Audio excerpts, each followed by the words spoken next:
Hi, thanks for joining me on this chilly day here at my office. The sanctuary was just too cold to record in there today. Abraham is the star of the great faith chapter, Hebrews 11. More of his story is recounted there than anyone else's. In fact, the great King David's name is merely listed along with other people in the chapter. Abraham was clearly a man of faith. Looking closer, however, at the stories in the book of Genesis, we see a more complicated picture. Yes, Abraham is the recipient of God's covenant, a covenant that promised descendants and land, blessing, protection, and that through him all the nations of the earth would be blessed. He was blessed to be a blessing.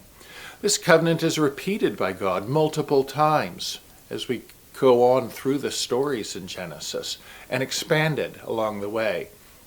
And we read, Abraham believed the Lord, and the Lord counted him as righteous because of his faith.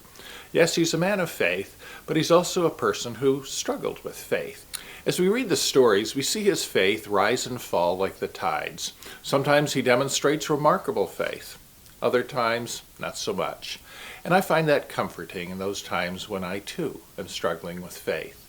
On Sunday, we'll be looking at these two ideas, covenant and faith, and how they fit into God's story in the whole Bible.